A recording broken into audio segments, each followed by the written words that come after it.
Good afternoon and welcome to UFS Libraries. We are at LISPOT. This is our session again in our librarians recordings, where we're trying to tap into their knowledge, their experiences, and the lessons learned. I'm your host, Kosin Dumela. Today in our red couch, we have Miss Hesma. I'm not going to say much about Hesma. She will introduce herself and tell us a little bit more about who Hesma is. Hello, Hesma. Hi, Kosi. How are you today? Good, thank you. How does it feel to be sitting in that red couch? Very Yeah. not good. Yeah. I can't think of Yeah. it myself. Okay. Intimidating. Yes. But anyway, welcome to LISPOT. What we're trying to do as well is just to use this space as for knowledge sharing for other librarians out there. Okay. So research support is one of the key strategic points of the university. As an academic librarian, I want us to learn from you as a research librarian. But before we even go to that, we want to know who Hesma is. Please introduce yourself to us. Okay, I grew up in Bloemfontein. I've been in Bloemfontein my whole life. So Oh, I yeah? studied library and information sciences at this university. Oh, We yeah. still had it. And then I did my honors in German, also at this university. Oh, yeah. Then I started working at the Department of German as academic assistant. Oh, yeah. And then later on in the afternoons, I started to working in the then agricultural library at an hourly position. Oh, yes. And then the agricultural library moved into the social library, and then my journey as a information librarian really started. So I from then grew on. I did was the information librarian for various faculties, for NAS a little bit, and then law for quite some time. Oh, yeah. And then moving into the research unit when it opened 13 years ago. Oh, lovely to hear that.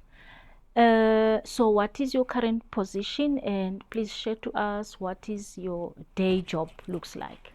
Okay, I'm a research librarian in the postgraduate research unit. I'm assisting researchers, postgrads, masters and doctorates and postdocs. Oh, yeah. With finding literature for their research, helping them to find a topic, helping them to write, helping them to put it out there in the end, where to publish, how to publish, publish it in a correct journal, making sure it's an accredited journal, not a predatory journal. And then I'm also assisting top management in helping them combining the reports for Senate. Oh, yeah. And Times Higher Education rankings, so where our university collaborates with other universities, our specific researchers, how they are doing, etc. Okay, that looks busy already. Yes. But now let's quickly go to the LIASA conference. Okay, as the winner of the Research Librarian Award, how do you feel about it? It's actually quite a bit overwhelming. Yeah. I didn't think I was just doing my job. Yeah, and then suddenly I'm all in the limelight. The winner is The winner Hesma, is, UFS. yes, Pa, pa, pa, pa. So I was standing there and hearing my name, it was Like, wow, yes. Yeah, and then, but like my husband says, it's like winning Miss South Africa. It's all glitz and glamour for a day or two, and then the hard work is going to start now. Yes. Because now I have to train other librarians into Okay. being a research librarian. Not Yes. only our librarians, but countrywide. Okay. Yes. So who was the supporter of this It category? was WIS. Oh, with the databases, Web WWS. of Science, especially then Insights and Oh, yeah. then JCR, Journal Citation Reports. Okay. Yeah. Oh, that's lovely. What will be your word of advice to the young librarians out there who just started? In your experience, what did you learn? What can you give to them? First of all, find a good mentor. I had a really, really good mentor in the agricultural library, Mrs. Radelina Granzi. She was my mentor, and she taught me client services, assisting clients. That's the top aim of the cream of the cream, it all, yeah. of what we do. And then finding your niche, making sure that you're in the position or the job that you really want to be. That you love Yeah, to that be. you love. Yes, I had yes. a talk with another librarian the other day, and we were talking about the different types of libraries there are, and also the different divisions within a library. And there's definitely libraries that I won't feel comfortable in. I'm really comfortable working with postgraduate students and Yes, researchers. and So researchers, yeah. finding your niche and then go out there and attend webinars and whatever Learn, you yes. think your niche, what interests you, and just go for and learn and empower yourself. Yes, yes. How do you view collaboration networks in your professional development? I think it's very important within your own division, within your own university library, Yes. within the university, and then also within the profession, LIASA. Okay, as well, yes. So attending webinars that other people might present, be offering, and, yes. and offer, and just getting to know the people out there and know who you can contact if you are stuck with something. This lady at this university is good with that. Yeah, or this yeah. person, not necessarily lady. Yeah. Who you can contact if you get stuck. It does help also from my experience. That's how I learned. That's how I grew through collaboration and networks, and knowing who is who in the zoo. Yeah. Yes. And who to contact. Who to phone a friend. Yeah.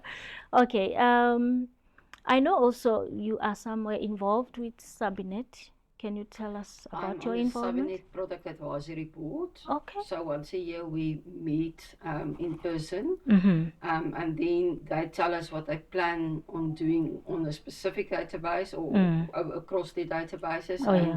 We tell them on a specific database, this is not working, please change this. Or, and then they will tell us, but it's not possible, or they would look into it, and they really listen to us. We're very frank with them. We tell them if this one is not good, then And then there are some changes that I've made over the past years that's really coming from us. Yes. Because we are the librarians, and we've got the users using their product. Yes, they've got system developers who think this might be nice, and then we tell them, but no, it's not gonna work from the user's point of view. Okay, you spoke about you doing honors in German. Yes. What interested you? Are you German also? No, somewhere? Not at all. Not at all. No. Okay. When I studied Bebel, Library of Before, Sciences, yes.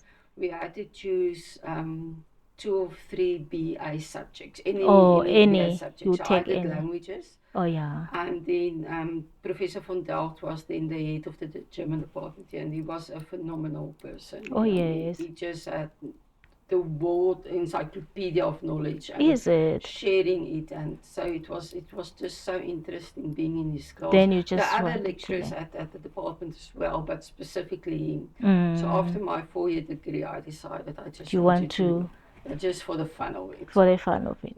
Yeah. I think, but on an honors level it's even more advanced. No, obviously I could speak German fluently at some stage. I can still read it, but my German's not that good to have a conversation currently. It's like me with Afrikaans. I understand it. I can do 1, 2, 3, but not further than that. Yes. Okay, Hesma, thank you very much for your time and for being here, sharing your expertise and knowledge. I believe our viewers at home had a good time and they've taken some notes. This is the end of our session today. Please tune in for more next time we connect and communicate. And thank you. Thank you for the opportunity. Thank you, Hesma. Bye. Bye.